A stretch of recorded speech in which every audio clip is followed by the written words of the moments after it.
तर नमस्कार मंडळी, स्वागत आहे तुमचं आपल्या अजून एका नवीन व्हिडिओमध्ये। तर आम्ही चाललो आता डोंबिवलीमध्ये सगळे गणपती बघायला। तर व्हिडिओ खूप जास्त चांगला होणार आहे, त्यामुळे तुम्ही शेवटपर्यंत व्हिडिओ बघा। आणि जर आपल्या चॅनलवरती जर तुम्ही नवीन असाल तर कृपया आपल्या चॅनलला सबस्क्राईब करा, जेणेकरून आपले जे काही नवीन व्हिडिओ येणार आहेत ते तुम्हाला आपल्या चॅनलवरती बघायला भेटतील। तर चला तर मग सुरुवात करू आपल्या आजच्या व्हिडिओला। बघा आपला आद्विक पण मस्तपैकी तयार झाला आहे। हाय कर बाळा, बाहेर जातो म्हणून सांग, बाहेर जातो। चला तर मग आता आम्ही निघतो। संध्याकाळचे वाजलेत आता 7:30 वाजलेत। आपल्याला बघू आता किती वेळ लागतो, कारण की पहिले आपण जायचो ना, म्हणजे लग्नाच्या अगोदर जेव्हा मी जायचो, आम्ही पूर्ण फॅमिली तर जायचो, तेव्हा आम्ही डेकोरेशन बघण्यासाठी खास जायचो गणपतीचं। पण आता बघू कुठल्या कुठल्या मंडळांनी डेकोरेशन केलंय ते। तर मग आता आम्ही निघालो, मम्मी पप्पा नाही येतात, मम्मी पप्पा थांबतात घरी, आम्ही दोघंच चाललो आता बघायला, मोनिका, मी आणि आद्विक। तर व्हिडिओमध्ये शेवटपर्यंत बनून राहा आणि व्हिडिओ कसा वाटतोय ते आम्हाला नक्की तुम्ही कमेंटद्वारे सांगा। पावसामुळे खूप जास्त अंधार वाटतोय बाहेर, खूप जास्त।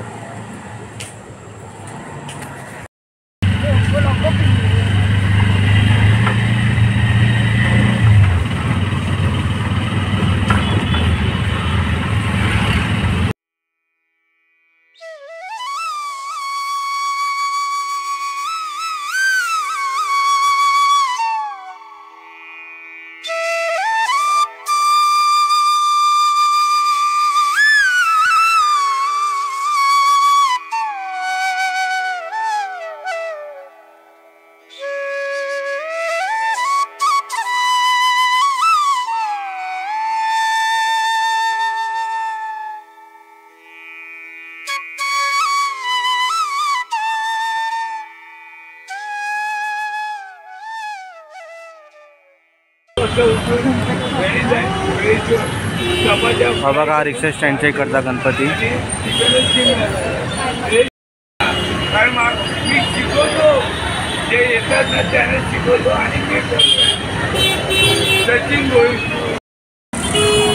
तर आता आपले 2 गणपती बघून झालेत, आता आपण पुढचे बघूया। व्हिडिओमध्ये शेवटपर्यंत बनून राहा राधे। तर आता आपण आलो जाधववाडीच्या इकडे, जाधववाडीचा गणपती हा।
काश्मीरमधील पहलगाम येथे झालेल्या दहशतवादी हल्ल्यात मृत्युमुखी पडलेल्या डोंबिवलीतील पर्यटकांना अष्टविनायक सार्वजनिक गणेशोत्सव मंडळ यांच्याकडून भावपूर्ण श्रद्धांजली।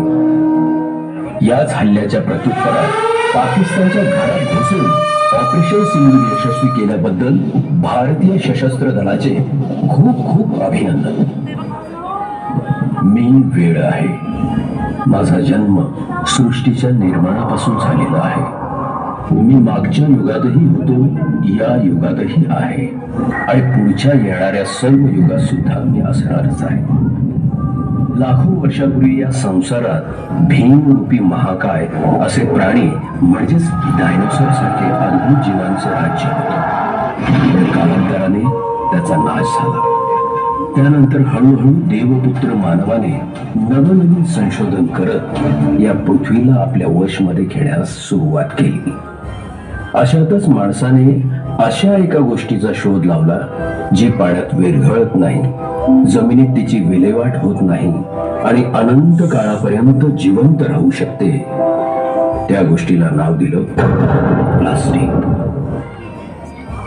या पृथ्वीची प्रगती मी पाहिलेली आहे आणि पुढच्या येणाऱ्या काही वर्षात हिची काय अवस्था होईल हेही पाहणार आहे।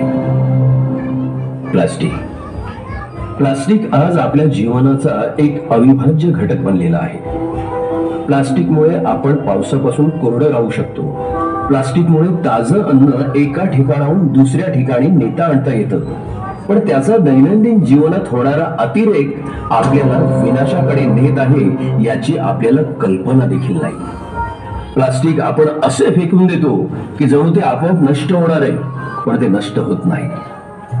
तुम्ही फेकलेल्या प्लास्टिकच्या पिशव्या, बॉटल्स कुठेतरी समुद्रात माशाच्या पोटात अडकलेल्या असतील किंवा कोणत्या जनावरांच्या आतड्यात अडकलेल्या असतील आणि अगदी मानवी नाळेत म्हणजेच ह्युमन प्लॅसेंटा मध्ये प्लास्टिक आढळून आलेलं आहे। बहुतेक प्लास्टिकची निर्मिती ही तेलावरती असल्यामुळे त्याचा होणारा अति सिंगल यूज प्लास्टिक इतरत्र फेकल्यामुळे ते कुठेतरी नद्या नाल्यांमध्ये अडकून शहरांमध्ये पूरसदृश्य परिस्थिती निर्माण होते। प्रत्येक प्लास्टिकची बॉटल्स, रॅपर, पिशवी, सकाळणारी पॅकेट्स आजही पृथ्वीवर जिवंत आहेत, कारण प्लास्टिकचं विघटन होण्यासाठी किमान 400 ते 500 वर्षाचा कालावधी लागतो। एक धक्कादायक बाब म्हणजे आता सध्या पृथ्वीवरील जमिनीवरच्या आणि समुद्राच्या सगळ्या प्राण्यांच्या वजनापेक्षा जास्त वजनाचं प्लास्टिक या पृथ्वीतलावर आहे। प्लास्टिक ही एक जागतिक समस्या सोडवण्याचा एकमेव सोपा उपाय म्हणजे अशी प्रक्रिया अवलंबणे जसे प्लास्टिक एकदा वापरून फेकून दिलं जाणार नाही आणि ते जास्तीत जास्त वापरात राहील। याचाच एक सर्क्युलर मॉडेल म्हणजेच प्लास्टिकच्या वस्तूवर प्रक्रिया करून तेच प्लास्टिक नव्याने वापरता येईल अशी प्रणाली अवलंबली पाहिजे। त्यासाठी सरकारने अशा प्रकारे निर्मिती करणाऱ्या कंपन्यांना प्रोत्साहन दिलं पाहिजे। त्यामुळे प्लास्टिक कधीही कचरा बनणार नाही आणि त्यामुळे प्रदूषणही होणार नाही। काही आंतरराष्ट्रीय कंपन्या आहेत ज्यांनी अशाच प्रकारे प्लास्टिकचा रियूज करून स्पोर्ट जर्सीची देखील निर्मिती केलेली आहे। छोटे मोठे प्लास्टिकचे रॅपर्स, पॅकेट्स आपण इतरत्र न फेकता ते एका प्लास्टिकच्याच बॉटल्स मध्ये साठवल्यास त्याचा प्रसार आपल्या परिसरात होण्यापासून आपण रोखू शकतो। सरकार प्लास्टिक विक्रेत्यांना दंड आकारतात, पण त्याऐवजी अशा प्लास्टिक निर्मिती करणाऱ्या कंपन्यांवर देखील अंकुश लगावला गेला पाहिजे।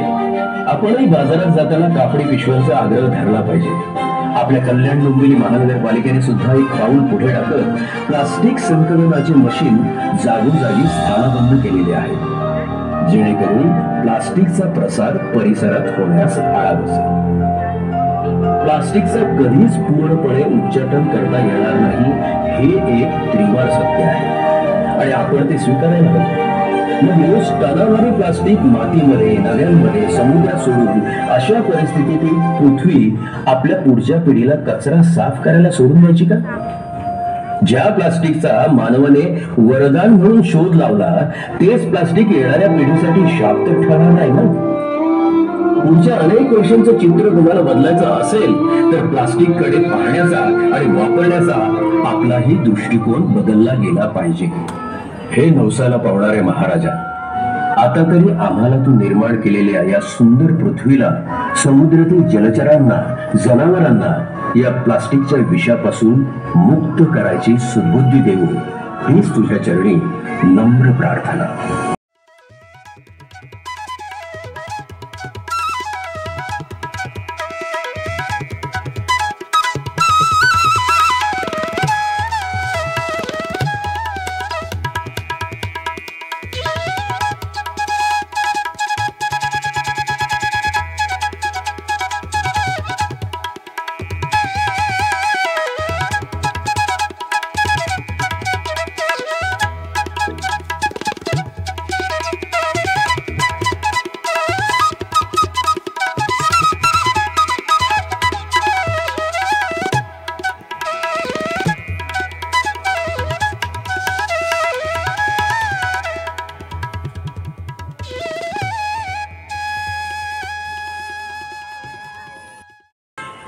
तर आत्ताच जस्ट गणपती बघून आलो आहे. अष्टनायक सोडला तर इतर कुठल्याच गणपतीला देखावा नव्हता. अप्रतिम म्हणजे सगळ्या मंडळांनी चांगल्या प्रकारे केलं आहे. तर तुम्हाला व्हिडिओ कसा वाटला ते आपल्याला या कमेंट बॉक्समध्ये सांगा. आणि अशाच नवनवीन व्हिडिओ बघण्यासाठी तुम्ही आपल्या चॅनलला सबस्क्राईब करा, व्हिडिओला लाईक करा, कमेंट करा, जास्तीत जास्त लोकांपर्यंत शेअर करा. आणि पुन्हा भेटू आपल्या अजून एका अशाच नवीन व्हिडिओमध्ये.